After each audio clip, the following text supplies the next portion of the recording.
رمضان رغبة في العمل وأن تستمر في الخير. فقال السلف: من علامة قبول الحسنة بعدها حسنة ثم حسنة. من علامة قبول العمل أن تتبع الحسنة بالحسنة. وقد تجد فتورا، ستجد بعد رمضان ربما فتورا وكسلا، لكن هذا الفتور نحرص على أن لا ينزل إلى أن يصل إلى الحرام. فهذا شيء طبيعي في النفس. النفس مرة يكون عندها نشاط واجتهاد وحرص، مسابقة، منافسة في الخيرات، ثم يحصل لها أن تضعف وتفتر. هذا طبيعي. قال النبي صلى الله عليه وسلم: إن لكل عمل شرة أو شرة، يعني نشاط. مثلا بداية رمضان إذا رأيت المساجد تجد الناس يجتهدون، والصلاة وتلاوة القرآن ذكر الله، والناس ما شاء الله يمتلئ المسجد، ثم يبدأ يخف قليلا. فقال النبي صلى الله عليه وسلم: لكل عمل شرة، يعني نشاط، ولكل شرة فترة، يعني كسل قليلا. ورحم الله امرأ كان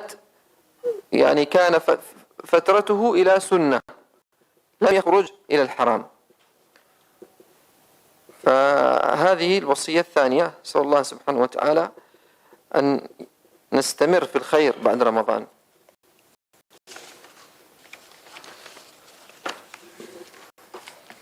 Jemaah rahimani wa rahimakumullah.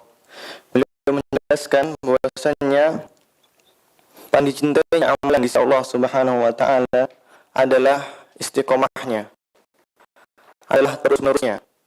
Walaupun amalan tersebut sedikit, bukan banyak akan tapi langsung berhenti.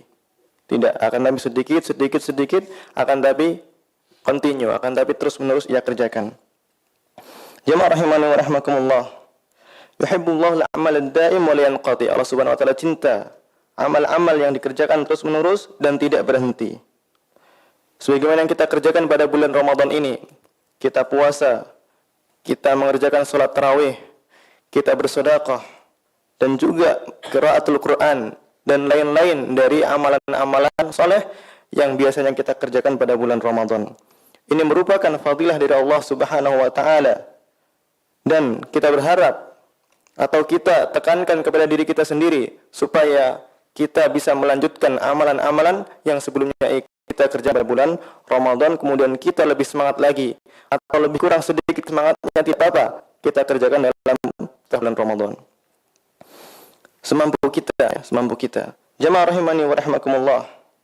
Seperti itu pula sedekah yang kita kerjakan pada bulan Ramadan hendaknya kita kerjakan juga pada setelah bulan Ramadan. Karena jemaah rahimani wa rahimakumullah, Ibunda Aisyah radhiyallahu anha mengatakan, "Kana amalun Nabi sallallahu alaihi wasallam dimatan." Adalah perbuatan Rasulullah sallallahu alaihi wasallam atau ibadah Rasulullah sallallahu alaihi wasallam itu terus-menerus, continue. Bahkan dijelaskan dalam sebuah hadis, apabila Rasulullah sallallahu alaihi wasallam sudah mengerjakan suatu perbuatan walaupun itu sunnah, maka beliau tidak boleh meninggalkan ibadah tersebut. Dan ini berbeda dengan kaum muslimin. Kalau itu sunnah boleh ditinggalkan. Tapi ketika Rasulullah sallallahu alaihi wasallam sudah mengerjakan satu perbuatan, satu amal, Rasulullah sallallahu alaihi wasallam tidak boleh lagi meninggalkan ibadah tersebut. Karena Rasulullah sallallahu alaihi wasallam juga bersabda, "Ahabbul a'mali ila Allahi adwamuha wa in qalla." Paling dicintainya amal di Allah Subhanahu wa taala adalah terus-menerusnya, istiqomahnya walaupun ia sedikit. Jemaah rahimani wa rahimakumullah. Amal perbuatan yang selama ini kita kerjakan pada bulan Ramadan hendaknya kita kerjakan pada bulan-bulan berikutnya. Walaupun kadarnya tidak seperti apa yang kita kerjakan pada bulan Ramadan. Terkadang kau pada bulan Ramadan khatam bisa sampai 5 kali, 6 kali, 7 kali dan seterusnya. Maka hendaknya pada bulan-bulan setelah Ramadan kita juga mempunyai target dalam satu bulan untuk bisa khatam 1 kali atau 2 kali dan seterusnya. Tidak mengapa. Yang penting amalan yang kita kerjakan pada bulan Ramadan itu masih ada asarnya, masih ada sedikit kesemangatan untuk kita kerjakan lagi pada bulan-bulan setelah Ramadan. Di dalam sebuah hadis, Rasulullah SAW pernah mewasiatkan kepada sahabat yang paling banyak meriwayatkan hadis, yaitu Abu Hurairah radhiyallahu anhu. Beliau mengatakan, "Usika bisalas." Saya wasiatkan kepadamu wahai Abu Hurairah dengan 3 perkara. Di antaranya adalah siam 3 ayyam min kulli syahr. Puasa 3 hari dalam setiap 1 bulan. Puasa apa ini? Ayyamul bid. Di sini Abu Hurairah atau Rasulullah SAW mewasiatkan kepada Abu Hurairah untuk tidak meninggalkan puasa minimalnya 3 kali dalam 1 bulan. Dan ini merupakan tanda-tanda dari Rasulullah SAW untuk kita senantiasa menjaga amalan-amalan kita walaupun kita sudah keluar dari bulan Ramadan. Minimal kita kerjakan 3 hari puasa pada bulan Ramadan. Walaupun kita tidak mampu puasa Senin Kamis atau bahkan puasa Daud, maka hendaknya minimalnya kita kerjakan puasa bait ini 3 kali dalam 1 bulan. Begitu pula dengan qiraatul Quran dan juga yang lainnya dari amalan-amalan. Hendaknya kita mempunyai target, walaupun target kita lebih sedikit atau lebih lama dibanding dengan puasa Ramadan. Jemaah rahimani wa rahimakumullah. Beliau menjelaskan atau mewasiatkan kepada kita bahwasanya kebaikan itu tidak ada habisnya. Kebaikan tidak ada habisnya untuk kita kerjakan. Ketika kita selesai mengerjakan kebaikan, maka pasti ada kebaikan lagi yang bisa kita kerjakan. Tidak bisa seorang ini istirahat dari apa? Kebaikan. Semua kebaikan itu ada dan bertingkat-tingkat. Ada yang mudah, ada yang sulit, dan seterusnya. Dan ketahuilah jemaah rahimani wa rahimakumullah, bahwasannya Tuhan atau Rabb yang kita sembah pada bulan Ramadan, itulah pula Tuhan yang kita sembah pada bulan-bulan yang lainnya. Sama. Oleh karena itu, jangan sampai dibedakan. Bulan Ramadan banyak amal ibadahnya. Bulan yang lain cuma sedikit. Tidak, ketahuilah bahwasannya Rabb yang kita sembah pada bulan Ramadan, itulah Rabb yang kita sembah pada bulan Syawal, bulan Sya'ban, dan yang lainnya dari bulan-bulan yang lain tersebut. Oleh karena itu, hendaknya kita semangat untuk kita kerjakan amal dan ibadah pada bulan-bulan di luar bulan Ramadan. Jemaah rahimani wa rahimakumullah, termasuk tanda-tanda diterimanya perbuatan dan juga ibadah seorang hamba adalah keinginan untuk terus mengerjakan ibadah tersebut. Ketika kita puasa Ramadan 1 bulan penuh, maka termasuk tanda-tanda diterimanya puasa tersebut adalah kita tetap ingin untuk mengerjakan puasa pada bulan-bulan yang lainnya. Termasuk tanda bahwasanya Allah Subhanahu wa taala menerima bacaan Quran kita pada bulan Ramadan adalah keinginan kita yang terus-menerus untuk membacanya pada bulan-bulan yang lainnya. Begitu pula sedekah, begitu pula qiyamul lail. Di sana disebutkan ada ulama salaf yang mengatakan atau ucapan ini masyhur di kalangan ulama salaf dulu. Bahwasanya anna min alamati qabulil amal al-hasanatu ba'daha. Termasuk tanda dari diterimanya sebuah amalan atau sebuah kebaikan adalah kebaikan yang selanjutnya yang kita kerjakan. Setiap kita mengerjakan sebuah kebaikan, maka kita akan mengerjakan kebaikan-kebaikan yang lain setelah kebaikan yang kita kerjakan tersebut. Ini merupakan tanda diterimanya amal seseorang. Jemaah rahimani wa rahimakumullah. Beliau menjelaskan juga, mungkin terkadang sebagian manusia mendapati dirinya itu futur, mendapati dirinya itu malas setelah bulan Ramadan. Sebelumnya diporsir kekuatannya, keinginannya untuk beramal ibadah yang sangat banyak pada bulan Ramadan. Kemudian setelah keluar bulan Ramadan seakan-akan lepas dari penjara. Dia futur, dia malas membaca Quran, malas puasa, dan malas ibadah-ibadah yang lain. Kata beliau, ini tabiat manusia. Ini adalah sesuatu hal yang wajar yang dialami oleh manusia. Akan tapi cobalah, kata beliau, cobalah berusaha. Mari kita usahakan untuk kefuturan kita tadi jangan sampai kita terjatuh dalam kemaksiatan. Oke lah, boleh kita futur. Seminggu, 2 minggu, tidak masalah. Akan tapi ketika kita futur, jangan sampai kita terjerumus dalam kemaksiatan. Malah tidak suka ngaji misalkan. Atau malah tidak suka membaca Al-Quran. Benci dengan puasa dan yang lainnya. Tidak mau lagi hadir di majelis taklim. Tidak demikian. Jangan sampai futur kita bersifat demikian. Hendaknya futur kita boleh, akan tapi hendaknya kita juga menjaga kefuturan tersebut. Tadinya 5 kali hadir dalam 1 bulan, dikurangi 2 kali, 3 kali, tidak mengapa. Tapi jangan sampai kosong sama sekali, yang itu bisa menjerumuskan kita dalam kemaksiatan kepada Allah Subhanahu wa taala. Allah Subhanahu atau Rasulullah sallallahu alaihi wasallam bersabda, "Inna likulli amalin syirah." Sesungguhnya pada setiap amalan itu ada masa-masa kesemangatan, ada masa-masa kesemangatan untuk mengerjakan sebuah amalan. Contoh pada awal Ramadan kita jumpai banyak yang safnya panjang. Tapi pada akhir Ramadan, semakin akhir Ramadan, safnya semakin maju. Ini merupakan tanda-tanda bahwasanya amalan itu mempunyai masa-masa semangat dan juga masa-masa malas. Walikulli syiratin fatrah. Dan setiap kesemangatan itu ada rasa futur. Setiap kesemangatan yang muncul, setelahnya pasti ada rasa futur. Maka semoga Allah Subhanahu wa taala merahmati orang-orang yang masa fatrahnya, yang masa malasnya tetap berada di atas sunnah Rasulullah sallallahu alaihi wasallam dan tidak ia balikkan menuju kemaksiatan dan kebid'ahan. Amin ya rabbal alamin.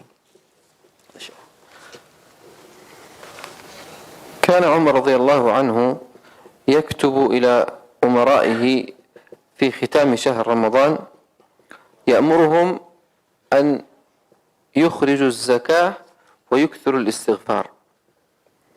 عمر رضي الله عنه كان يرسل إلى أمرائه في الأمصار في بلاد العالم الإسلامي يأمرهم بإخراج الزكاة، زكاة الفطر، والإكثار من الاستغفار. فهذه وصية أن نكثر من الاستغفار في نهاية هذا الشهر، لأن الاستغفار يجبر النقص ويكمل النقص ويسد الخلل، ويتقبل الله سبحانه وتعالى به العمل. وكان إمام علي رضي الله عنه يقول في نهاية رمضان: ليت شعري من المقبول فنهنيه، من الذي قبل الله سبحانه وتعالى منه العمل فنهنيه نبارك له، ومن المطرود فنعزيه. فعلينا أن نخاف، لا ندري هل قبل الله سبحانه وتعالى منا الصيام أو لم يقبل منا، لا ندري هل قبل الله منا القيام أو لم يقبل منا، لا ندري هل الله سبحانه وتعالى استجاب دعواتنا أو لم يستجب. فنبقى في خوف، ما ندري، لعل الله سبحانه وتعالى رأى فينا عجبا أو رأى فينا رياء أو رأى فينا سمعة. فالله سبحانه وتعالى إذا خالط العمل رياء أو سمعة أو دنيا يرده ولا يقبله. فعلينا أن نستغفر كثيرا، نستغفر ونستغفر ونستغفر ونستغفر وندعو الله أن يتقبل. لما نزلت هذه الآية قول الله عز وجل: والذين يؤتون ما آتوا وقلوبهم وجلة أنهم إلى ربهم راجعون، قالت الصديقة عائشة رضي الله عنها: يا رسول الله، من هؤلاء الذين يؤتون ما آتوا وقلوبهم وجلة؟ يقدمون العمل الصالح، الصلاة، الصوم والزكاة، وقلوبهم وجلة أنهم إلى ربهم راجعون. من هؤلاء يا رسول الله؟ أهم الذين يسرقون ويزنون؟ قال: لا يا ابنة الصديق، بل هم الذين يصومون ويصلون ويخافون أن لا يتقبل الله منهم. قال الله عنهم، عن هؤلاء الذين يأتون بالعمل الصالح ويخافون أن لا يتقبل الله منهم. قال الله عنهم أولئك يسارعون في الخيرات وهم لها سابقون. يسارعون في الخيرات وهم لها سابقون. الله أكبر. يعني يقدمون العمل ويخافون، فجاءتهم البشرى من الله أن الله سبحانه وتعالى يتقبل منهم هذا العمل وأنهم سباقون في الخير. علينا أن نحمل هذا الهم. هل تقبل الله منا؟ أن نكثر من الاستغفار، نسأل الله أن يتقبل منا، ونسأل الله سبحانه وتعالى أن يثبتنا على هذا الخير في رمضان وفي غير رمضان. آمين.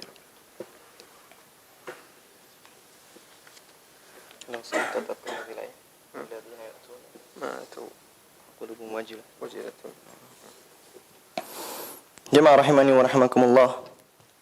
Mari kita ambil sebuah pelajaran, sebuah kisah dari Umar ibn Khattab radhiyallahu anhu, di mana beliau memberikan surat, mengirim surat kepada semua amir-amir yang beliau angkat di negara-negara Islam untuk ketika akhir Ramadan selalu memperbanyak zakat, untuk mengeluarkan zakat dan juga memperbanyak istighfar kepada Allah Subhanahu wa taala.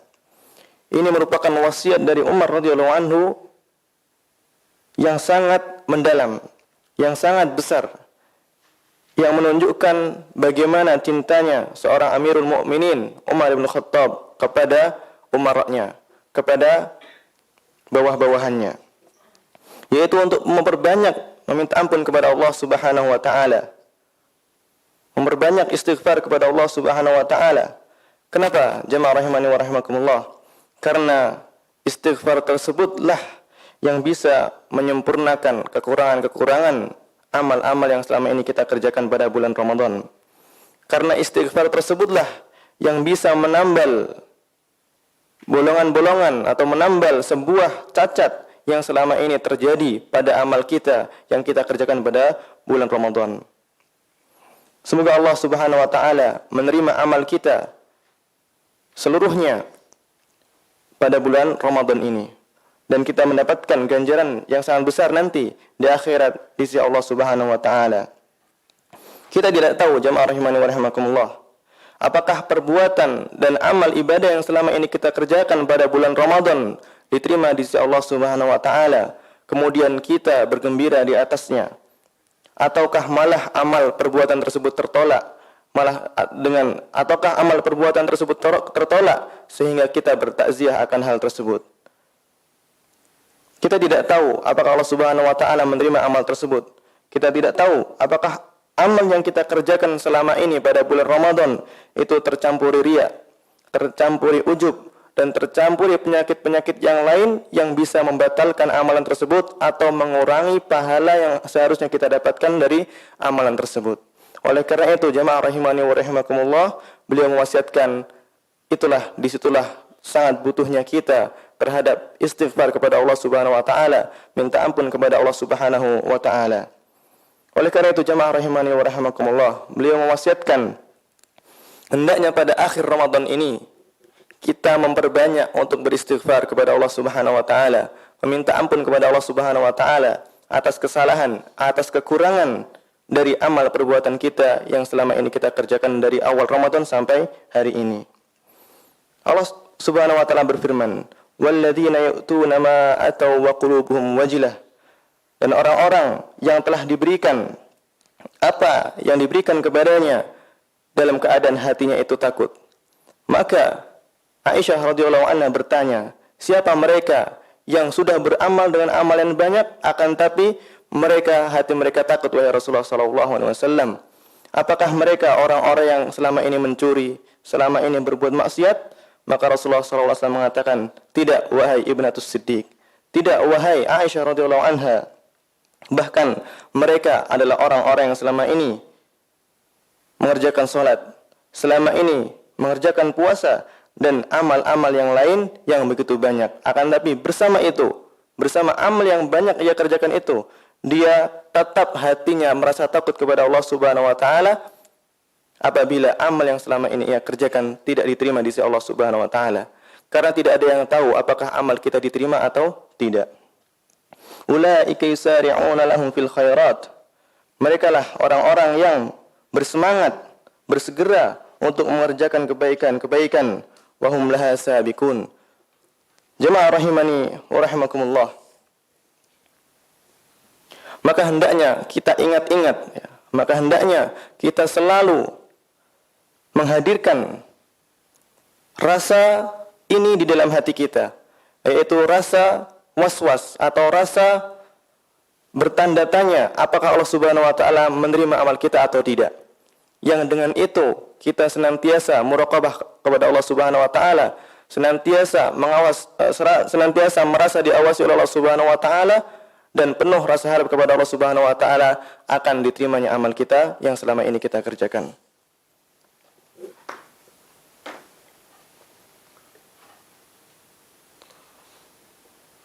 Kam baqiya? Berapa lagi? Kemudian kita buka pertanyaan. Yang sadis aja. Baqiya 10 دقائق أو 10 دقائق.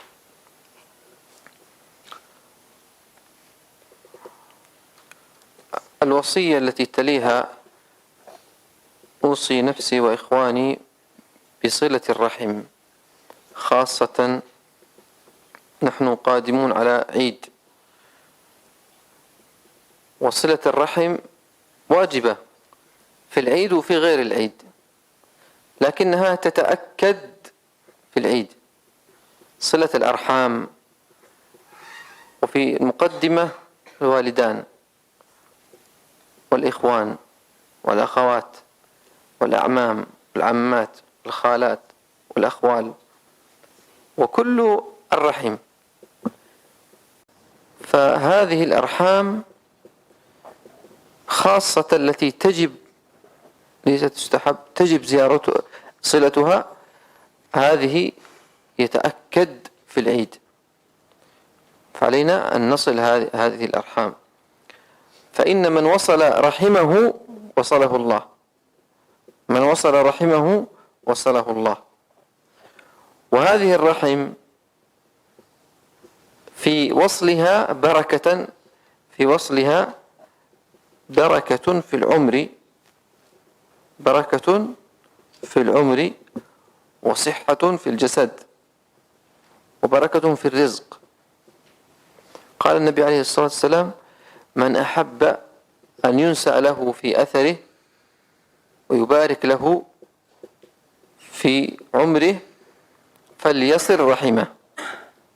من أحب أن ينسأ له في أثره، يعني يكتب له أثر طيب حسن، ويبارك له في عمره، يبارك الله في عمره، فليصل رحمه. وهي متعلقة بالعرش. لما خلق الله الرحم تعلقت بالعرش، فقال لها الله سبحانه وتعالى: أما ترضين أن أصل من وصلك وأقطع من قطعك؟ قالت: بلى. فهذه الرحم أمرها عظيم، علينا أن نتقي الله في أرحامنا، يعني نتواصل بهم بالاتصال، بالرسالة، بالمكالمة، بالزيارة، بالهدية، بكل ما نستطيع. ففيه أجر عظيم، فيه أجر عظيم، وشيء يحبه الله عز وجل، شيء مقدس عند الله. هذه الرحم ليست يعني مستحبة أو يعني سنة، بل شيء عظيم عند الله عز وجل. فأسأل الله سبحانه وتعالى أن يجعلني وإياكم من الذين يصلون أرحامهم.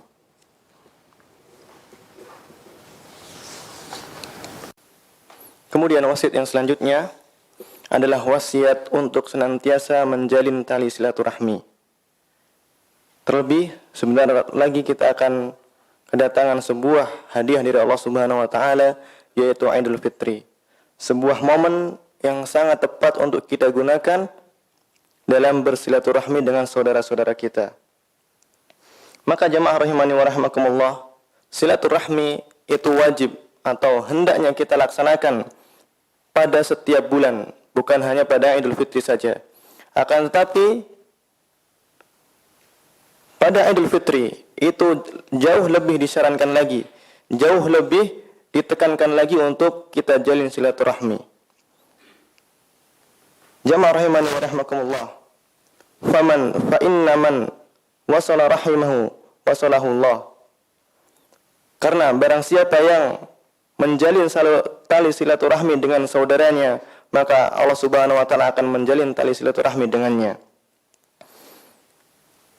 Dalam bertali silaturahmi, dalam kita menjalin tali silaturahmi, maka dengan itu Allah Subhanahu wa taala akan memberikan keberkahan dalam umur kita, dalam kesehatan kita, dalam jasad kita, dan keberkahan pada rizki kita. Maka dijelaskan dalam suatu hadis, yaitu barang siapa yang ingin untuk disebutkan asar baik dari orang tersebut, dan barang siapa yang ingin diberkahi dalam umurnya dan juga rizkinya, hendaknya dia menjalin tali silaturahmi. Jamaah rahimani wa rahimakumullah. Hendaknya kita menjalin tali silaturahmi dengan kerabat-kerabat kita, dengan saudara kita, dengan ibu kita, dengan paman-paman kita, dan juga dengan saudara-saudara kita yang lainnya.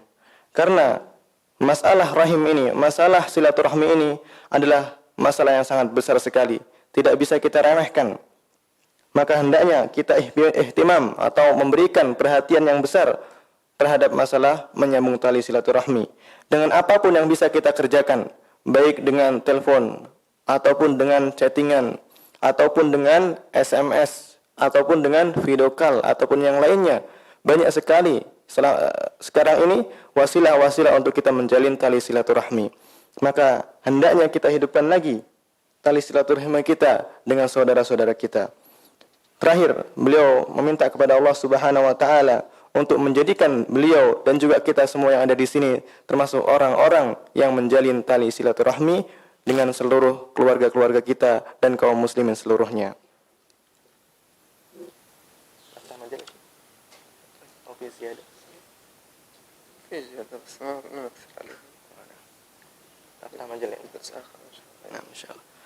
Kemudian kalau ada yang bertanya, kita persilahkan. Ya, langsung. Pakai mic. Bismillah.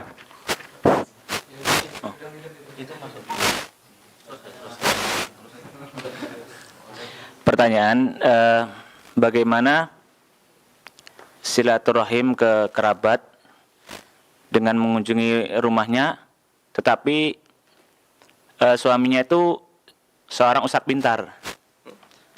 pintar atau menyerupai dukun lah. Orang pintar. Cuman julukannya ustadz pintar. Julukannya ustadz pintar. Bagaimana?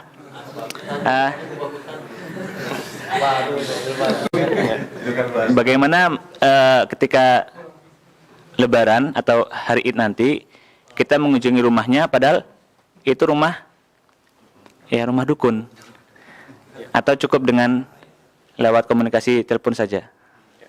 Jazakumullah. Iyyakum. Yaqul as-sa'il ya Syekh, kaifa idza nurid an nasil rahim ma'a aqribaina ma hadha al-qarib, yani zawjuhu ya'mal fil kahana, hal yajuz an nadhhab ila baitihi aw yakfi bil ittisal abra WhatsApp aw ma syabaha dhalik?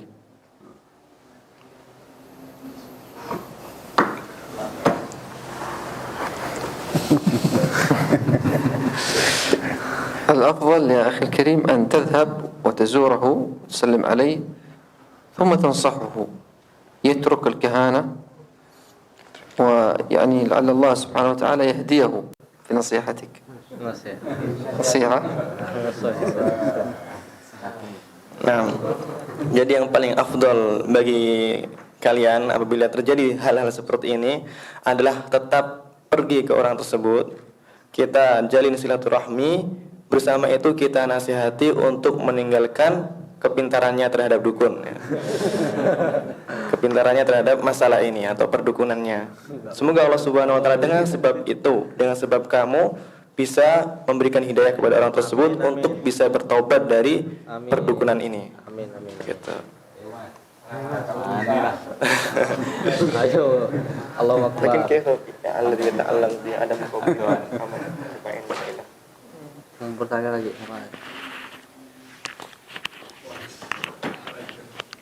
قال النبي عليه الصلاة والسلام من أتى كاهنا فسأله عن شيء لم يقبل له صلاة 40 يوما. وفي الحديث الآخر من أتى كاهنا أو عرافا فصدقه بما يقول فقد كفر. فصدقه بما يقول فقد كفر. فلاحظ أن هناك فرق. أنت إذا ذهبت إليه وسلمت عليه ويعني وجد منك الكلمة الطيبة والتهنئة بالعيد ثم النصيحة، يعني نصيحة بينك وبينه والدعاء له، لعل الله سبحانه وتعالى ينفع بك فيترك هذا. فليس هذا ليس فيه وعيد، بل هو مطلوب منك، بل هذا مطلوب أصلا منك أن تذهب وتنصحه. لو نحن كلنا تركنا هذا الرجل وقلنا خلاص هذا كاهن لا نكلمه ولا ننصحه ولا ندعوه، فمن سينصحه؟ فلا يمكن.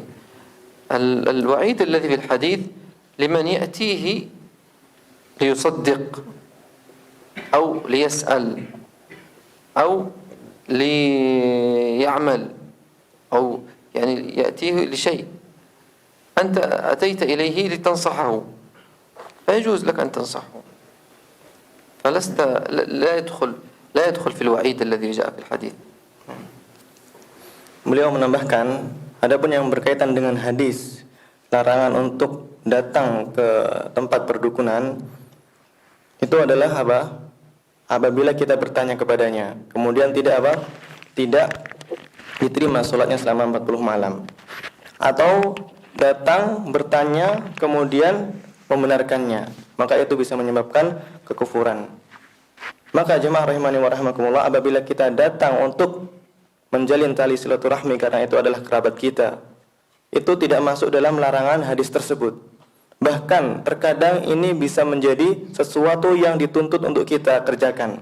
Kita harus datang kepada orang tersebut ketika kita dekat dengannya atau kita ada tali silaturahmi dengannya, ada hubungan kekeluargaan, untuk kita nasihati, untuk kita berikan nasihat-nasihat dengan kalam yang bagus, dengan ucapan yang bagus, dengan adab-adab yang bagus, dengan cara-cara yang bagus.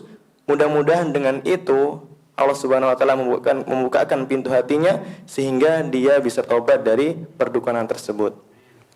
Bagaimana apabila seluruh kaum muslimin meninggalkannya, tidak ada yang menasihatinya? Kita katakan dia dukun gitu.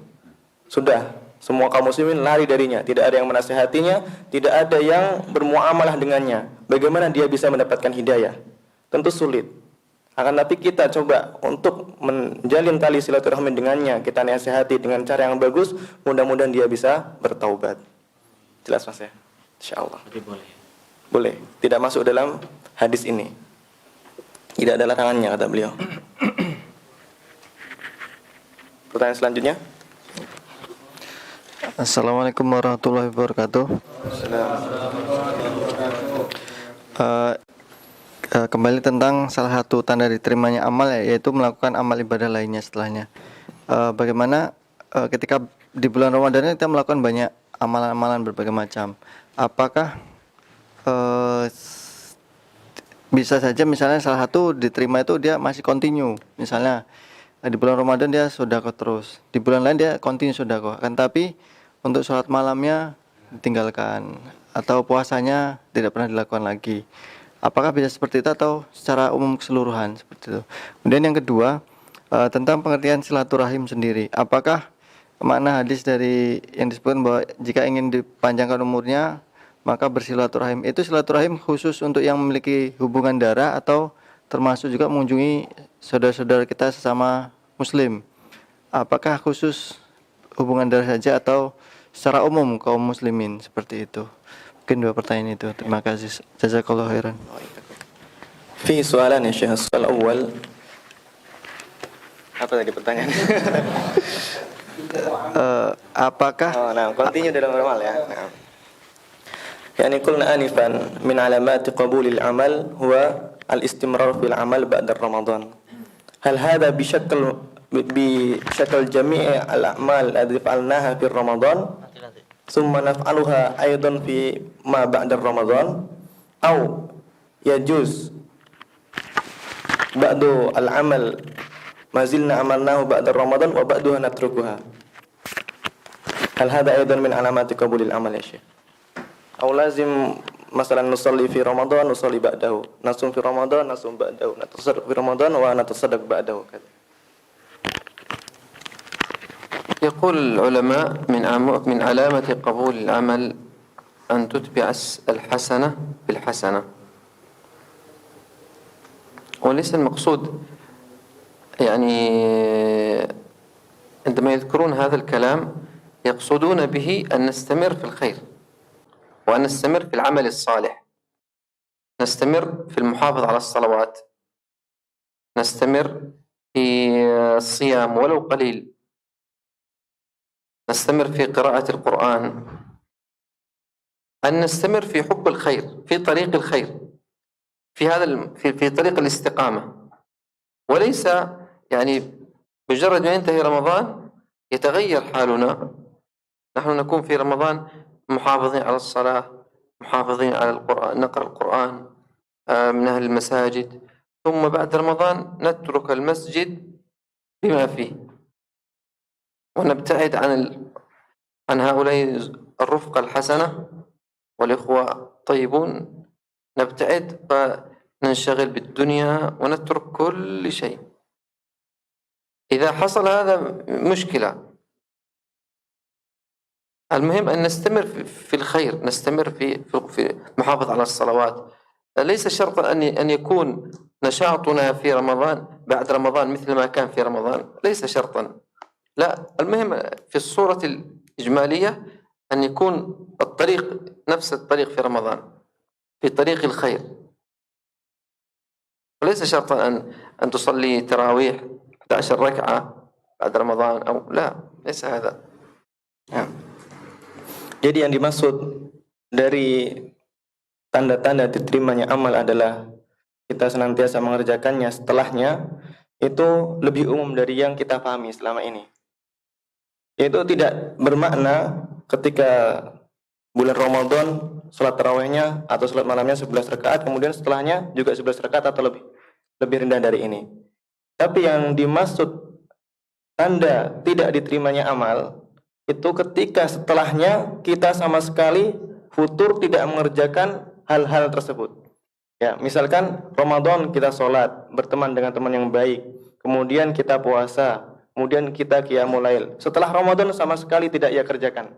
Tidak kenal masjid, tidak kenal puasa, tidak kenal sholat malam dan yang lain dari amal-amal yang selama itu kita kerjakan. Kemudian kita menyibukkan diri dengan kehidupan dunia. Sama sekali kosong dari amal perbuatan yang selama ini kita kerjakan. Itu yang dimaksud. Jadi intinya adalah setelah kita berbuat amal, itu masih ada keinginan untuk berbuat amal lagi. Masih ada keinginan, kesemangatan untuk berbuat amal lagi. Walaupun itu tidak seperti pada bulan Ramadan dalam kesemangatan. Lebih rendah tidak masalah. Tapi yang jelas itu masih ada keinginan. Kita masih bersama teman-teman yang baik, masih ada di sholat jamaah, masih puasa walaupun kadarnya sedikit. Itu termasuk tanda-tanda dari amal atau tanda-tanda dari diterimanya amal selama kita kerjakan pada bulan Ramadan ini. Begitu ya. Itu yang dimaksud dengan perkataan ulama tadi. Allah Subhanahu wa taala حذرنا من أن نكون من الذين يحسنون مثلا في رمضان أو في غير رمضان ثم فجأة نرجع إلى ما لا يحب الله أو نقع في الحرام والمعاصي والآثام. قال الله عز وجل: ولا تكونوا كالتي نقضت غزلها من بعد قوة أنكاثا. يعني المرأة إذا غزلت هذه ما اسمها قلنسوة، إذا غزلتها إلى النهاية ثم في النهاية مثل الذي يفعل عمل صالح ويجتهد ويتعب، يصلي، يصوم، يقرأ القرآن، ثم ينقلب حاله ويترك كل شيء، مثله مثل هذا، فهنا هذه خسارة. هذا الذي لا ينبغي أن نكون كذا. قال عز وجل: ولا تكونوا كالتي نقضت غزلها من بعد قوة أنكاثا، من بعد تعب. فينبغي يكون حالنا مستمر، طريق الخير، طريق المسجد، الصلاة، القرآن مستمر وإن كان قليل. إذا لا تستطيع أن تصوم لا يكلف الله نفسا إلا وسعها، لكن أن نستمر في هذا الطريق، طريق الخير. Beliau menyebutkan bahwasanya Allah Subhanahu wa taala memperingatkan kita dan juga melarang kita untuk al-in'ikas, yaitu berbalik 100% setelah amal yang kita kerjakan. Sebelumnya kita baik langsung jadi buruk. Sebelumnya kita sholat langsung tidak sholat. Ataupun sebelumnya kita puasa berubah kebalik tidak puasa. Allah Subhanahu wa taala melarang kita atau memperingatkan kita untuk tidak menjadi orang-orang yang sifatnya demikian. Oleh karena itu, seharusnya kita jemaah rahimani wa rahimakumullah ketika mengerjakan sebuah kebaikan untuk terus-menerus dalam kebaikan tersebut. Tidak setelah mengerjakan banyak kemudian langsung 0, 0, kosong. Tidak demikian. Akan tapi hendaknya tetap kita jaga amalan tersebut. Karena jiwa ini apabila kita biasakan dengan pengangguran atau dengan kemalasan, nanti akan menyandu, gitu ya, candu. Kemalasan itu adalah candu. Ketika malas kemudian merasakan dalam kemalasan itu enak, maka terus-menerus akan malas jiwa ini. Maka harus kita adakan sebuah target dalam jiwa kita ini untuk senantiasa mengerjakan sebuah amalan supaya tidak malas, kemudian kemalasan tersebut menjandu dalam diri kita. Ya. Pertanyaan kedua ya. Silaturahmi. Nah. Soal tanya Syekh, amma yata'alaq bi silatur rahim. Mal maksud bi silatur rahim huna? Hal silatur rahim ma'a al-aqriba alladhi lahu silah fil arham bainana aw bainal muslimina 'amatan. إذا قال العلماء، إذا قال الله عز وجل الرحم، فالرحم هي معروفة. هناك الأرحام في الفقه الإسلامي يسمون ذوي الرحم الذين لا تجب عليك نفقتهم. وإذا قيل الرحم يدخل فيها الجميع، الوالدان في المقدمة، الوالدان والإخوان والأخوات والأعمام والخالات، ثم يدخل الذين البعيدين الذين لا تجب عليك نفقتهم، يسمون الأرحام، يعني الخال، العم، ابن الخال، ابن العم، الخالة، العمة، فكل هذه أرحام. فليس سائر المسلمين بل هم أقرباؤك، أنت أقرباؤك الذين تربطك بهم علاقة، أبوة، أخوة، عمومة، أخولة، وما أشبه ذلك من العلاقة. Jadi yang dimaksud dengan rahim di sini atau menjalin tali silaturahmi di sini, ketika Allah Subhanahu wa taala mengatakan dalam ayatnya ar-rahim, maka atau al-arham, maka masuk di dalamnya orang-orang yang wajib kita nafkahi atau yang tidak kita nafkahi dari kerabat kita. Ya. Yang kita wajib menafkahi misalkan anak kita, istri kita, bapak kita terutama dan ibu kita. Ataupun saudara-saudara yang tidak wajib kita nafkahi. Misalkan siapa? Nah itulah pokoknya Pak D kita ataupun pokoknya kerabat jauh, tapi masih ada tali silaturahmi, masih ada apa nama hubungan darah. Nah seperti itu. Itulah yang dimaksud tali silaturahmi di sini. Jelas ya? Nah.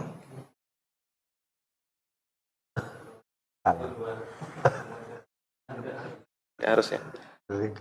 Idan hada bimakna la nalzam an yani nasil rahim ila al-muslimin 'amatan kadza alladhi la alaqa. Tidak katanya, tidak wajib. Nah, pertanyaan lain? أما علاقتك مع المسلمين نعم. كما قال النبي صلى الله عليه وسلم حق المسلم على المسلم ست.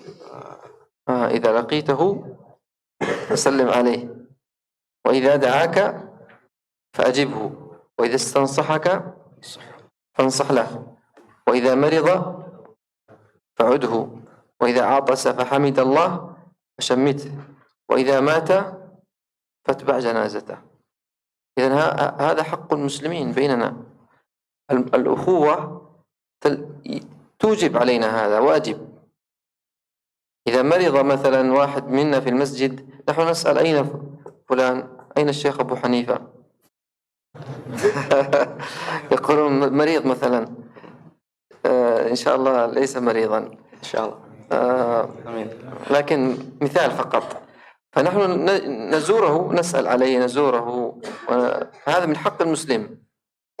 كذلك إذا قال لك تفضل معي نأكل مثلا، إذا دعاك طعام، إذا دعاك لأي شيء فأجب، واجب، يجب عليك أن تجيبه، إلا أن يكون لك عذر.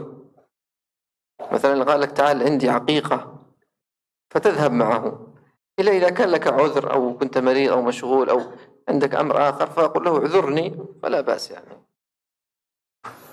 Beliau menambahkan, adapun menjalin tali silaturahmi dengan kaum muslimin secara umum, maka ini berkaitan dengan hadis hakul muslim alal muslim sittun. Hak muslim atas muslim yang lainnya itu ada 6 perkara. Di antaranya apa? Apabila salam kemudian kita menjawabnya. Apabila sakit maka kita menjenguknya. Apabila mengundangmu maka hendaknya kita hadir. Begitu. Jadi kalau ada yang sakit di masjid ini misalkan, wajib bagi kita untuk menziarahinya, menanyainya di mana fulan itu yang sakit. Ini adalah hak muslim secara muslim yang lain secara umum yang tidak ada alaqah, tidak ada kaitan hubungan darah. Begitu. Jadi jangan serta-merta dengan tidak adanya kewajiban kita untuk menyambung tali silaturahmi dengan kaum muslim secara umum kemudian sama sekali kita tidak hubungan, tidak. Akan tapi itu berkaitan dengan 6 hal yang Rasulullah SAW jelaskan bahwasanya itu adalah hak muslim atas muslim yang lainnya. Begitu ya. الحقوق كثيرة. قال النبي صلى الله عليه وسلم مسلم أخو المسلم لا يظلمه ولا يحقره ولا يجهله حسب امرئ من الشر أن يحقر أخاه المسلم كل المسلم على المسلم حرام دمه وماله وعرضه. حقوق كثيرة جدا. Jadi kata beliau, hak itu sangat banyak sekali, hak muslim atas muslim yang lainnya, bukan hanya 6 itu saja, tapi lebih banyak lagi dari yang kita bayangkan. Misalkan tidak membodohinya, tidak menzaliminya, membulinya atau yang lainnya dari perbuatan-perbuatan yang itu merupakan hal yang tidak pantas untuk kita kerjakan kepada sesama muslim. Jadi banyak sekali hak-hak. Insya Allah semua itu sudah paham lah masalah itu ya. Begitu. Ya Syekh. Lanjut akhir. Soal. Tanya lain? Oh ya, silakan Pak. Terima kasih. Bismillahirrahmanirrahim. Sebenarnya menyambung dengan pertanyaan sebelumnya udah cukup terjawab. Tapi di Indonesia dari tradisi Indonesia ada istilah halal bihalal atau ya lebaran gitu ya. Kita menyuruh tetangga-tetangga. Sebaiknya apa yang kita ucapkan kalau kita bertemu dengan sesama muslim atau silaturahmi tersebut di Indonesia? Apa ada kayak misalnya adil wal faidin dan lain itu secara ucapan minal adil wal faidin yang kita sering lakukan di Indonesia, maksudnya apa ada hal khusus yang mesti kita ucapkan atau biasa aja gitu? Ya seperti kita di Indonesia lakukan. Ya, makasih. Pada halal bihalal ya nih? Iya. Oh itu. السؤال يا شيخ، عندنا عادة يعني في بعد رمضان في عيد الفطر هناك تجمع الناس ونسميه حلال بحلال، يعني الزيارة في مكان واحد فيه الناس كثير وأحيانا يختلط بين الرجال والنساء. Biasanya laki perempuan campur Pak ya, halal bihalal ini gitu. Pertama, bagaimana ini? Kemudian salah formatnya. Awalan ma hukmu hadza? Salah format tadi ya. Nah, awalan ma hukmu hadza, yani hadza tajammu'un nas, ma hukmuhu? Wasani hal hunaka sigha khassah, yani naqul ila akhina al-muslim fi hadhihi ziyarah sigha khassah, masalan taqabbalallahu minna wa minkum wa ma syabah dzalik. بسم الله الرحمن الرحيم. أولا الاختلاط لا يجوز ولا ينبغي ولا يشرع. لا يجوز الاختلاط. الاختلاط هذا مشكلة كبيرة. ينبغي أن يكون الرجال لوحدهم والنساء لوحدهن. يعني الاختلاط بهذا الشكل، أن يختلط الرجال مع النساء ويحصل الكلام والضحك والمزاح، هذا لا يجوز. لا يجوز أن يكون بهذا الشكل. الرجل يلتقي بالرجل ويسلم عليه ويجلس معه، والنساء يجلسن مع النساء ويلتقين ويتحدثن، وليس هناك مشكلة. لكن أن اختلاط ما ينبغي أن يكون بهذا الشكل، إلا إذا كانت النساء من أقربائك، بناتك، أخواتك، عماتك، خالاتك، أقاربك، أرحامك، لا بأس أن تجلس معهن وتجتمع الأسرة كلها. إذا كانت الأسرة ما شاء الله كبير، فيها عمات وخالات وأخوال وفيها أسرة كبيرة، لا بأس. المهم كلهم أسرة واحدة. أما أن يأتي رجل غريب وناس آخرين ويختلط، هذا لا يجوز. Pertama, beliau memperingatkan apabila dalam acara halal bihalal ini ada ikhtilat atau ada campur baur antara laki-laki dan perempuan. Karena ini adalah sebuah hal yang tidak patut untuk dikerjakan. Ya. Tidak boleh seorang laki-laki kemudian bertemu dengan perempuan yang tidak ada alaqah mahramnya, tidak ada hubungan mahram, tidak boleh. Karena itu adalah sesuatu yang diharamkan oleh Allah Subhanahu wa taala. Kecuali apabila perkumpulan halal bihalal tersebut khusus keluarga yang mempunyai tali silaturahmi saja, yang memiliki apa? Hubungan darah yang itu termasuk mahram kita. Misalkan keluarganya banyak, ya, anaknya 11 misalkan, atau lebih 20, atau istrinya banyak, anaknya banyak. Jadi kan itu mahram semua. Maka boleh kita adakan halal bihalal, kumpul dalam satu tempat, laki perempuan, tapi dalam keadaan apa? Semuanya adalah mahram kita. Kata beliau seperti itu. Tapi tidak selayaknya apabila dalam acara tersebut datang orang-orang yang bukan mahram kita, kemudian kumpul tumpah dalam satu tempat, kemudian salim-saliman dan seterusnya. Pertama, beliau menjelaskan atau memperingatkan kita dalam masalah ini, dan ini tidak layak untuk kita kerjakan karena itu berseberangan dengan perintah dan larangan-larangan Allah Subhanahu wa taala. معلش اطلب منه أن يوضح. أنا ما فهمته حلال بحلال. يوضح هل هو الأسرة أو ناس آخرين من الخارج.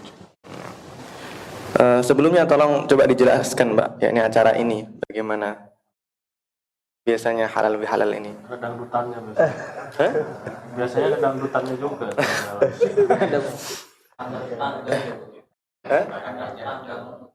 Tanda kunjungan dan Gitu, Pak. biasanya kumpul-kumpul ya, kita undang-undang temen atau grup ya gitu bisa juga. Gitu. Ya, macam-macam sih modelnya macam-macam. Berarti seperti yang saya ucapkan tadi, Iya, Pak, ya. betul. Sudah.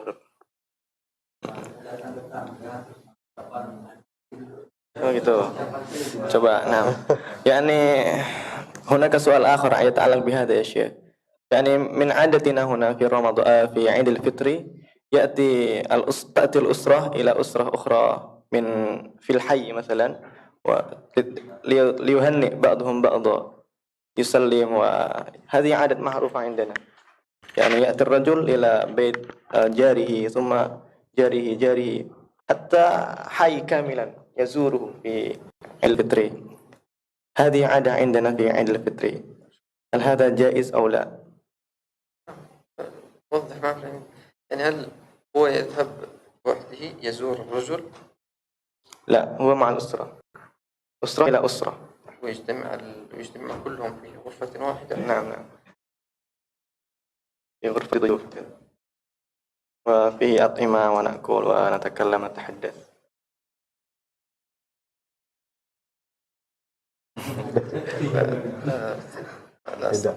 Ya, beliau tidak bisa memberikan jawabannya dalam masalah itu tadi. Kalau misalkan kan biasanya apa itu namanya itu? Hah?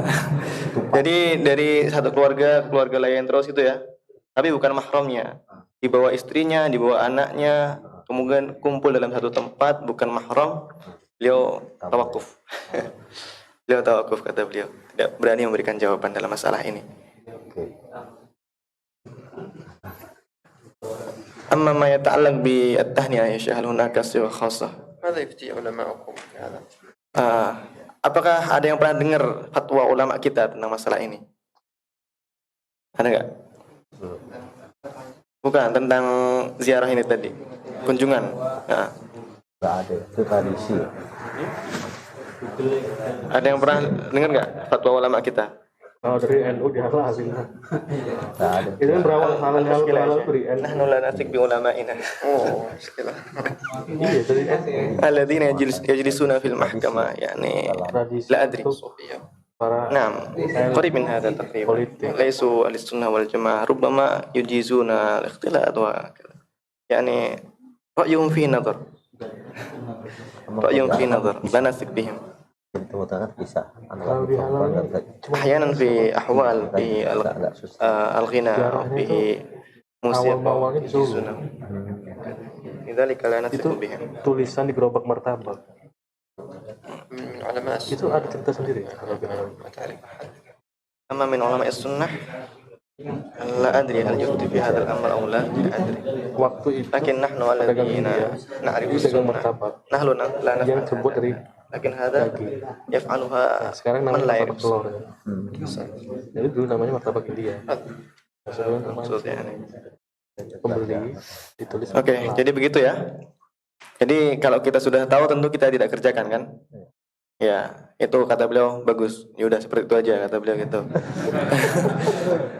Jadi karena ini hukumnya belum jelas ya. Kemudian ulama Indonesia juga belum memberikan fatwa masalah ini. Terlebih apakah kita bisa mengambil fatwa mereka atau tidak. Tentu fatwa mereka kalau membolehkan itu perlu nazar, perlu dilihat lagi apakah benar sesuai kaidah atau tidak. Tentu kalau kita sudah paham kita nggak pernah kerjakan kan. Berkumpul dalam satu tempat, ikhtilat tidak kita kerjakan. Dan ini itu sudah bagus kata beliau seperti itu. Cukup ya? Ada pertanyaan lain? Pertanyaan kedua ini belum singgung nih. Yang mana? Oh, sigha. Kaifa bi alladhi yata'allaq bis-sigha ya Syekh? Tahniah. الصيغة التهنئة التي جاءتنا عن الصحابة قولهم تقبل الله منا ومنكم. هذا الذي ثبت عن الصحابة، تقبل الله منا ومنكم صالح الأعمال. زين. وإذا أردت بأي تهنئة تقول له أسأل الله أن يتقبل منا ومنكم، وأسأل الله أن يغفر لنا ولكم، وعيدكم مبارك، وأنتم كل عام وأنتم بخير، من الفائزين المقبولين. هكذا.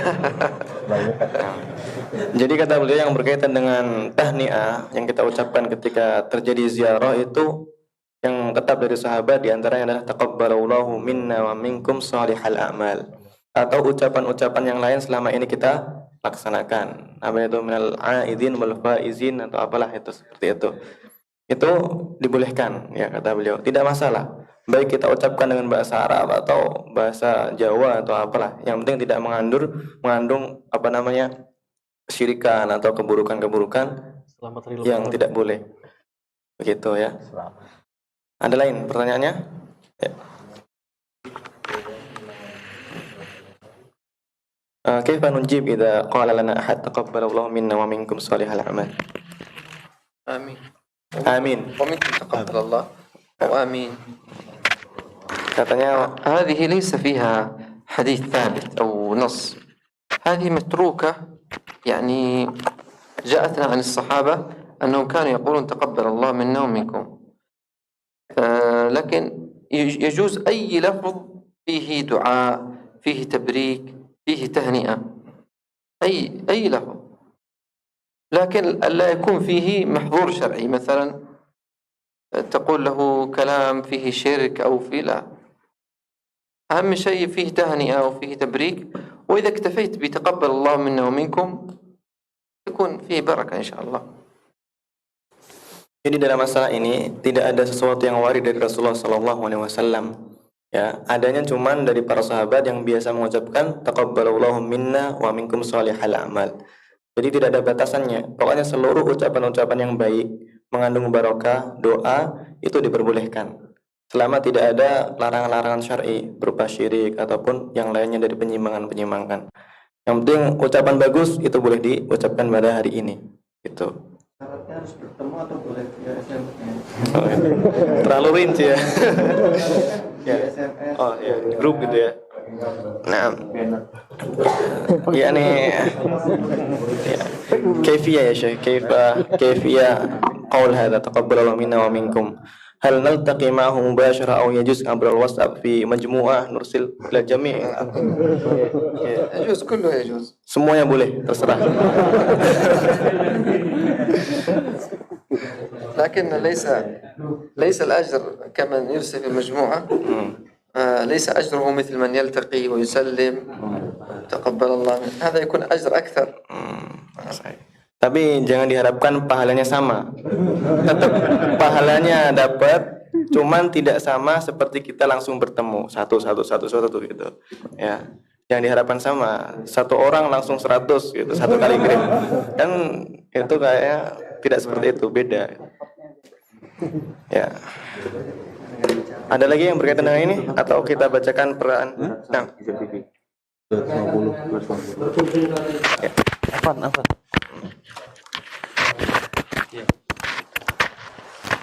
Berkaitan dengan berkunjung tadi, saya ingin bertanya, apabila tetangga kanan kiri itu berkunjung ke tempat kita, apakah jatuh hukumnya semacam hukum bertamu dan sikap kita tuan rumah memuliakan tamu, walaupun bersama mahramnya, dan kita pun ngobrol juga bersama mahram kita gitu kan, kumpul bersama, makan sajikan bersama, apakah itu jatuh hukum bertamu walaupun bertamunya setahun sekali, atau bagaimana sikap kita sebagai tuan rumah apabila tadi keputusan belum ada fatwa dan lain sebagainya, apakah kita tolak dia mau bertamu atau bagaimana gitu kan? Oh ini belum ada fatwanya gitu, jadi ente gak boleh bertamu gitu umpamanya gitu. Jadi gimana nanti sikap saya ketika Idul Fitri mau main ke tempat Mas Dedi gitu kira-kira gitu. Ya benar. Nah, baik. Syukur. Ya. السؤال يا شيخ يعني يتعلق بالزيارة في عيد الأضحى في عيد الفطر. يعني العادة عندنا الزيارة هذه الأسرة إلى أسرة التي بجانبها، ونحن نعرف بأن هذا الاختلاط لا يجوز، لكن الذي لا يعرف بأنه لا يجوز يزورنا من عادتنا يزورنا، ماذا نفعل؟ هل نطردهم أو يعني نهنئهم فضل هو يجلس مع زوجته وبنته ونحن نجلس مع زوجتنا وبناتنا، هل هذا جائز أو لا؟ كيف يجلس مع بناتنا؟ يعني في عيد الفطر عندنا مثلا في غرفة الضيوف فيه أطعمة يا شيخ، ومن عادتنا في هذه المناسبة تأتي أسرة جارنا إلى غرفتنا هذه إلى كيف ولا يعرف بأنه لا يجوز كذا مشكلة، كيف نحن ما وضعنا؟ هذا هو نفس السؤال الذي سأل عليه. السؤال حلال صحيح. هذا هو السؤال. أنا لا. لكن مثلا لو مثلا يعني الرجل مع الرجل في غرفة ونفرد غرفة أخرى للزوجات هذا يجوز. هذا يجوز. والذي أعرفه والذي ليس فيه شك أن اختلاط الرجل مع النساء التي ليست أقاربا له، يعني التي يجوز له أن يتزوج بها، هذا لا يجوز أن يختلط معها. إذا احتاج لمعاملة بسيطة معها مثلا في شراء، هي تبيع في بقالة، تشتري منها وتبيع فقط، لكن تختلط وتجلس وتشرب وتتكلم وتضحك، هذا لا يجوز.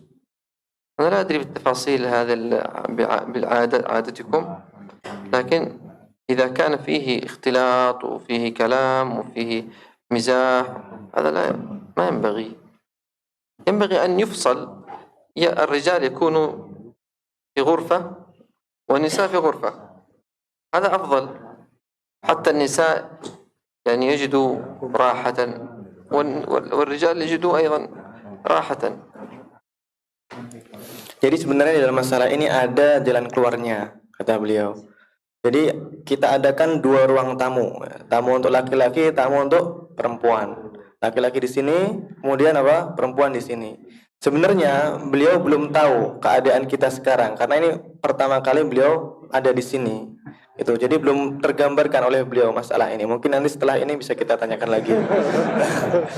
Jadi kata beliau seperti itu, kita pisah, laki-laki di sini, perempuan di sini, silahkan. Itu kata beliau, nggak apa. Yang jelas yang sama sekali tidak ada keraguan, hukumnya tidak boleh adalah apabila semuanya kumpul dalam satu tempat, laki-laki perempuan ngobrol, ngopi dan yang lainnya, ngobrol lama, ngopi lama, berhadapan-hadapan, itu tidak boleh kata beliau. Jangan sampai seperti itu. Tapi perempuan di tempat perempuan sendiri, mereka bisa ngobrol dengan istri kita, kemudian laki-laki di ruang tersendiri, tidak masalah seperti itu. Yani soal ini dia Syekh. Kaifa idza kana hunaka ghurfatan, ghurfah khassah lirijal wa ghurfah khassah linnisa. Wa nahnu naf'al hadha. Nahnu na'rif bi annahu jaiz ma nazur ila isra ukhra kadha bi hadha ash-shakl. Hal jaiz aw la? Idza kana al-wadh ليس هناك مشكلة إذا كنت ستلتقي بالرجال تجلس مع الرجال، بل هذا مطلوب مستحب. صحيح. والنساء أيضا لوحدهن، هذا يكون فيه صلة وفيه تزاور وفيه مطلوب أفضل. Jadi saya tanyakan lagi, bagaimana kalau ada jalan keluarnya? Tadi kan sudah ada jalan keluarnya nih. Nah, kalau sudah boleh hukumnya seperti itu, apakah boleh kita yang sudah tahu hukumnya ikhtilat itu bagaimana berziarah ke tempat teman kita dalam Idul Fitri, tapi di tempat tersebut sudah dipisah gitu. Kata beliau hukumnya boleh. Kata beliau. Misalkan saya ziarah, atau yang sudah beristri ya, misalkan Pak Dokter ziarah ke tempatnya Mas Edi misalkan dengan istrinya, dengan anak perempuannya. Ziarah ke tempatnya Mas Edi, di tempat Mas Edi sudah dipisah laki-laki dan perempuan. Itu hukumnya boleh kata beliau dalam Idul Fitri. Gitu. Jadi tidak masalah. Jangan dipahami tidak boleh sama sekali. Tapi kalau tempatnya sudah dipisah, kemudian ikhtilatnya tidak ada, itu hukumnya boleh. Gitu. Jelas masalah ini ya? Ya. Gimana Mas? Pertanyaan yang lalu apa sudah? Oh ya, sudah Pak. Ada soal يتعلق بالدرس الماضي يا شيخ. يتعلق بزكاة الفطر. يعني زكاة الفطر امرأة حاملة التي لا تصوم أو النفساء التي لا يصومن هل تخرج زكاة الفطر أو لا؟ مع أنها لا تصوم. الحامل التي لا تصوم في رمضان يعني يدفعن الفدية. بالنسبة للحامل إذا لا تستطيع أن تصوم يجب عليها أن تكفر،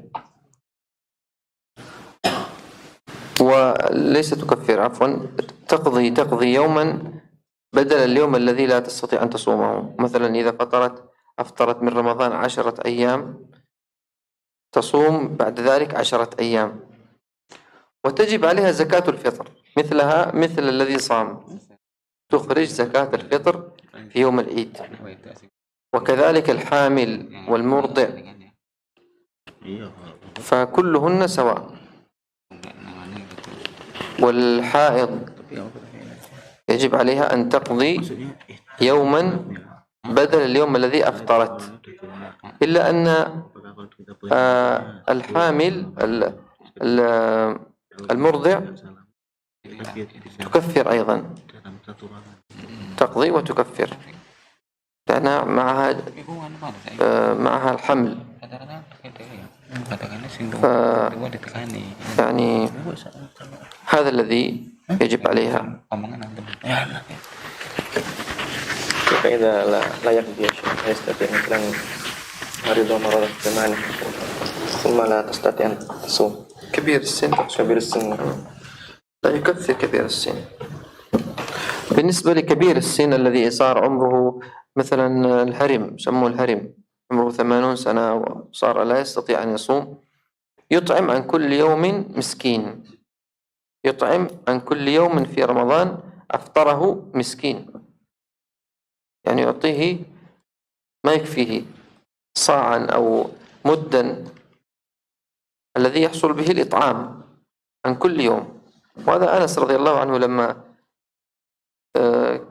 صار عمره كبير لم يستطع أن يصوم فكان يطعم عن كل يوم. نعم عليه زكاة. Jadi apakah orang yang tidak mampu berpuasa, semisal orang yang hamil ataupun orang yang menyusui, apakah wajib untuk membayar zakat fitri? Begitu kan pertanyaan? Ya. Kata beliau, pertama orang yang tidak mampu berpuasa itu wajib mengqadha, mengqadha di hari yang lain. 10 hari tidak bisa puasa, maka diqadha 10 hari. Kalau keadaannya demikian, maka wajib baginya untuk membayar fitri. Hukumnya membayar zakatul fitri. Hukumnya sama dengan orang yang puasa 1 bulan penuh. Begitu pula apabila orang sakit yang sakitnya itu tidak bisa sembuh, sakitnya tidak sembuh, atau orang yang tua yang tidak lagi mampu berpuasa, maka wajib baginya untuk apa? Membayar fidyah kan? Itu pula hukumnya wajib untuk membayar zakat fitri. Jadi hukumnya sama, baik yang puasa tidak puasa, membayar fidyah, semuanya wajib memberikan zakatul fitri. Gitu. Pertanyaan lain? Ada. Itu. Dari mana ya?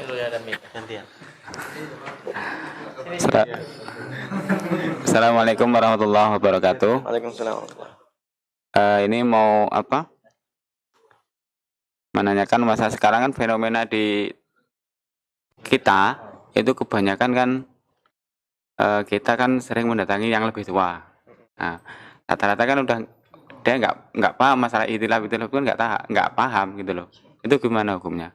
Kalau tetangga kita ini udah tua nih, udah ibaratnya udah nggak bisa menimbulkan syahwat lagi gitu loh. Nah itu hukumnya gimana? Bila ini dalam satu ruangan. Oh, dalam satu ruangan gitu loh maksudnya. Wah, tapi nggak buta ya? Hah? Nggak buta tapi? Ya enggak. Jazakallah. Kita mulai bersama.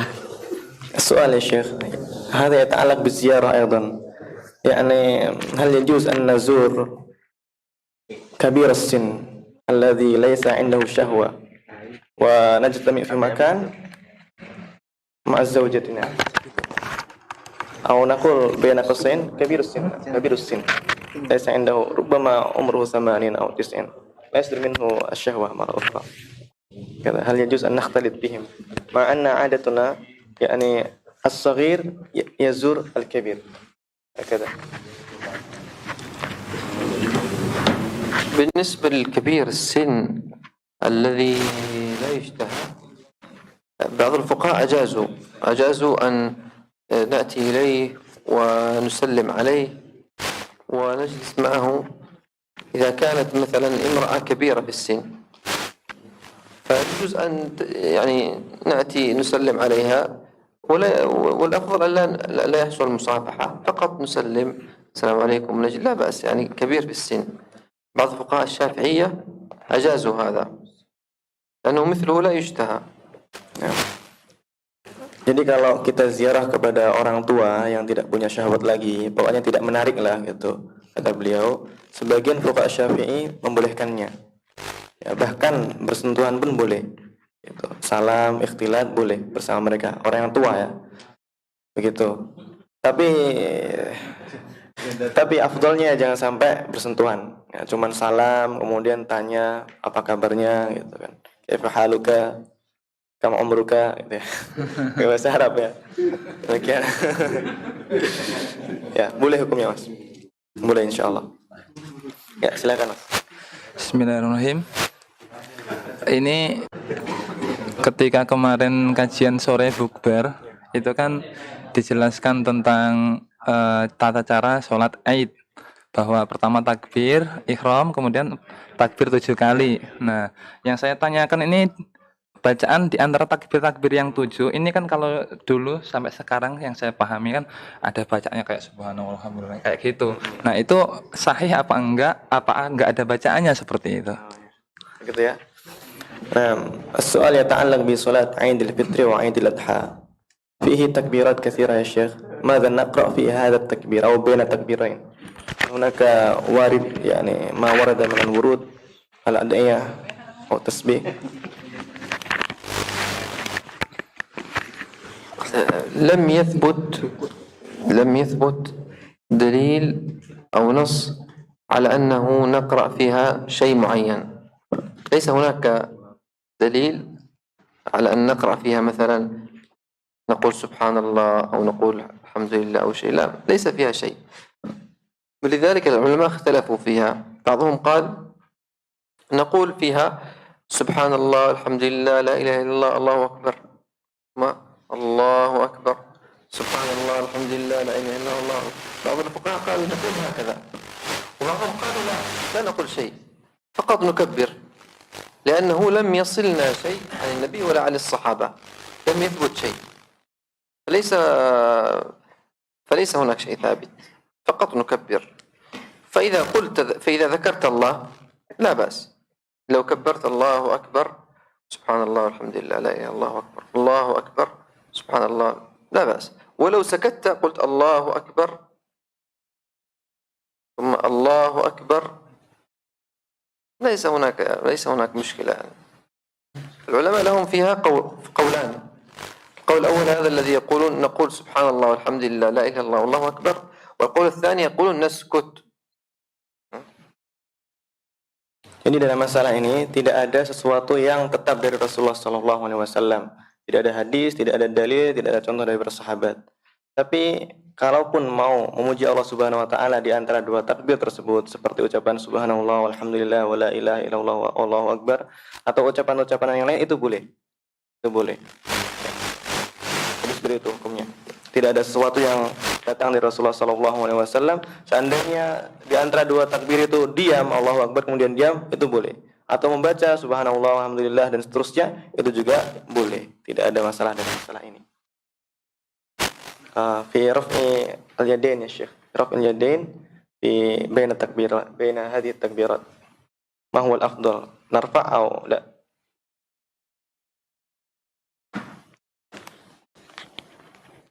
الأفضل نرفع مثلها مثل كل التكبيرات، يعني مثل تكبيرة الإحرام، الله أعلم، يعني هي أشبهت تكبيرة الإحرام، الأفضل نرفع. بعض الفقهاء يقولون أيضا لا نرفع، لأن الرفع إنما ورد في مواضع محددة. جاء في حديث ابن عمر عن النبي صلى الله عليه وسلم أن النبي كان إذا استفتح الصلاة رفع يديه وكبر. هذا الأول، كان النبي صلى الله عليه وسلم إذا استفتح الصلاة رفع يديه وكبر الله أكبر. وإذا ركع فعل مثل ذلك، الله أكبر ركع. وإذا رفع من الركوع وقال سمع الله لمن حمده رفع يديه كذلك، وردهما إلى الموضع الذي كانت عليه. فهذه 3 مواضع ثابتة في السنة الصحيحة أنه يستحب أن نرفع فيها، يستحب لنا أن نرفع فيها. لكن في صلاة العيد لا أدري، أنا لا أعلم أنه في دليل يعني يذكر أن نرفع أو لا نرفع. فالذي يرفع له ذلك، والذي لا يرفع ليس له ذلك، ليس هناك يعني خلاف. لأنه إذا نظرنا في أقوال الفقهاء بعضهم يقول يجوز نرفع، بعضهم يقول لا نرفع، نكتفي ب3 التي جاءت في الحديث. والشافعي يزيد موضع آخر رابع: إذا قام إلى الركعة الثالثة بعد الجلوس الأول، إذا قام إلى الركعة الثالثة يقول أيضا الله أكبر. فعند الشافعي 4 يستحبون هذا، ويقولون هذه زيادة في حديث ابن عمر. وبعض الفقهاء يقول لا نرفع، بس نقول الله أكبر الله أكبر حتى في الصلاة على الجنازة الإمام أبو حنيفة والذين على مذهبه لا يرفعون لما يكبرون على الجنازة فقط في المرة الأولى الله أكبر تكبيرة الإحرام، ثم الإمام يقول الله أكبر، هم لا يقولون الله أكبر، يقولون الله أكبر الله أكبر الله أكبر الله أكبر السلام عليكم ورحمة الله السلام عليكم، لا يرفعون. هذه الصيغ الخلاف ليس فيها خلاف عظيم، بل هذه موجودة ليس من زماننا، موجودة من زمان التابعين والفقهاء الكبار أبو حنيفة والشافعي ومالك وأحمد، يعني اختلفوا فيها لأنه ليس فيها نص، لم يصل إليهم نص، فمن رفع يديه فله ذلك ومن لم يرفع فله ذلك. Penjelasan beliau lumayan panjang, tapi intinya tidak ada sesuatu yang sabit dalam masalah ini ya. Jadi barang siapa yang mau mengangkat silahkan, yang tidak juga silahkan. Gitu. Allah alam. Pokoknya yang tetap yang ada dalilnya itu cuman 3 atau 4 keadaan sholat, yaitu takbiratul ihram, kemudian sujud, kemudian bangkit dari sujud, kemudian apa? Ketika mau bangkit dari setelah duduk di antara dua sujud. Apa itu? Tasyahud awal ya, setelah tasyahud awal. Gitu. Cuma itu aja. Adapun yang lainnya itu terserah antum lah, itu istilahnya. Terserah antum, tidak ada masalah dalam masalah itu. لكن الأكثر الجمهور يقولون نرفع في صلاة العيد، أكثر الفقهاء يقولون نرفع، يعني نرفع الله أكبر. Tapi jumhur ulama, mayoritas ulama mengatakan sebaiknya mengangkat. Gitu. Tapi ya itu, kalaupun tidak nggak masalah. Sebaiknya mengangkat. Itu pula dalam masalah sholat jenazah ya. Dalam masalah sholat jenazah demikian. Terlebih Imam Abu Hanifah dan orang-orang yang di atas mazhabnya. Kalau sholat jenazah cuman bertakbir saja lisannya tanpa mengangkat tangan, itu Imam Abu Hanifah. Tapi kalau jumhur ulama itu disarankan untuk mengangkat tangan. Gitu. Jelas ya ini ya? Cukup ya? Satu lagi. Iya, siap. Jangan silaturahmi ya. Menyambung ke masalah kemarin tentang khutbah Id itu 2 kali. Nah, kaifiyahnya bagaimana bila seorang khotib itu apakah duduk, apakah langsung menyambung dengan khutbah keduanya? Ya. Apakah harus duduk dia?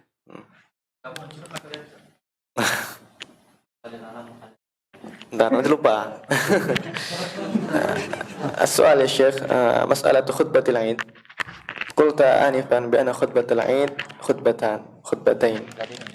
Kaifa yani asyakal hal hunaka julus bainal khutbatain aw nuwasil mubashara bainal khutbatil ula was tsaniyah.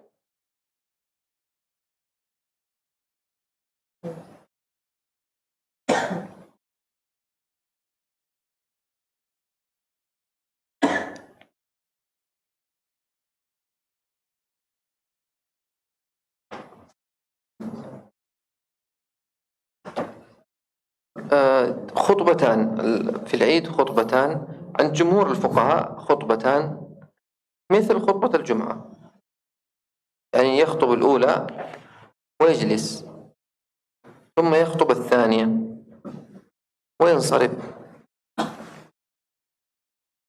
واضح؟ Jadi kata beliau, jumhur mengatakan 2 khutbah itu sama persis seperti khutbah Jumat. Berdiri, kemudian setelah selesai khutbah yang pertama duduk, kemudian berdiri lagi. Seperti itu. Kata beliau seperti itu. Jumhur mengatakan demikian. Kalau 2 kali khutbah, maka ya seperti khutbah pada sholat Jumat. Jelas ya? Ya. Yang mau saya tanyain Ustadz, kan dicontohin kalau takbir waktu sholat Id itu takbirnya kan bersama-sama yang dicontohkan. Jadi yang jadi pertanyaan saya yang sekarang ini yang terjadi di masyarakat kita itu dipimpin dulu sama orang satu, baru yang lain jemaahnya baru ngikut takbir gitu. Itu diperbolehkan Ustadz ya? As-sa'il yaqul ya Syekh, yani qulna bil ams bi anna hukm takbir jama'i jaiz. Lakin al-waqi' huna fi Indonesia hunaka imam wahid yukabbir thumma yukabbiru an-nas wara'ahu bi takbirihi. Hal hadha jaiz? نعم، يجوز أن نكبر الناس بتكبير الإمام، وذكرت لكم الأدلة، حديث أم عطية، حديث عمر، حديث ابن عمر، فهذا يدل على أنه يجوز، وهو مذهب الشافعي، ويجوز جماعي ويجوز فرد. وليس صحيح الذين ينكرون يقولون أن التكبير لا يجوز إذا كان جماعي بدعة. لا نتشدد في هذا ما دام هناك علماء أجازوه، وعندنا أدلة.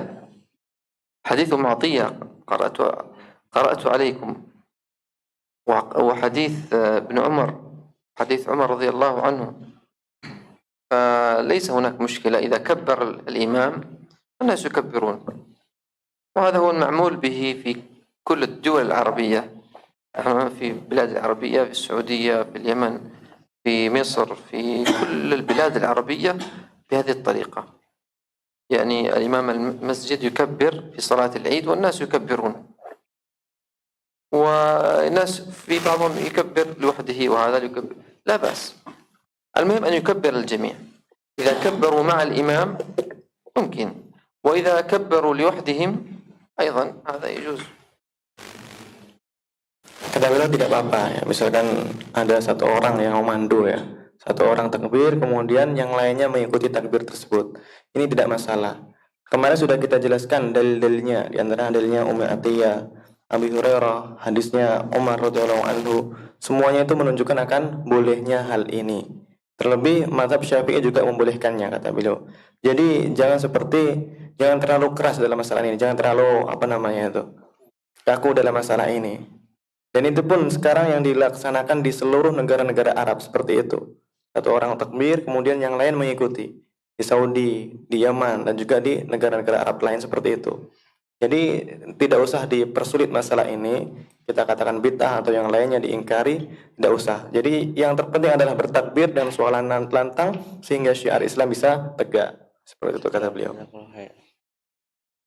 Cukup ya? Cukup. Nah, naktafi ya Syekh. خلاص. نسأل الله عز وجل الذي وفقنا للصيام والقيام، والذي وفقنا لكل عمل صالح في رمضان، أن يعيننا أيضا على مواصلة هذا الخير بعد رمضان، وأن ينفع بنا وينفعنا، وأن يثبتنا على دينه، ويجعل أعمالنا خالصة لوجهه الكريم. آخر دعوانا أن الحمد لله رب العالمين، صلى الله وسلم على نبينا محمد وآله وصحبه أجمعين. Beliau menutup kajian pada hari ini dengan berdoa kepada Allah Subhanahu wa taala, semoga amal ibadah yang selama ini kita kerjakan dengan kuat pada bulan Ramadan, Allah Subhanahu wa taala menjadikan kita istiqomah untuk mengerjakannya lagi di bulan-bulan berikutnya. Dan semoga Allah Subhanahu wa taala menolong kita untuk bisa meneruskan puasa kita dan juga sedekah kita, qiraatul Quran kita, qiyamul lail kita setelah Ramadan. Dan beliau meminta kepada Allah Subhanahu wa taala untuk Allah Subhanahu wa taala jadikan kita orang-orang yang istiqamah dan orang-orang yang selalu berpegang teguh dengan amalan-amalan yang selama ini kita kerjakan di bulan Ramadan. Demikian kami akhiri. Subhanakallahumma wa bihamdik asyhadu an la ilaha illa anta astaghfiruka wa atubu ilaik. Assalamualaikum warahmatullahi wabarakatuh.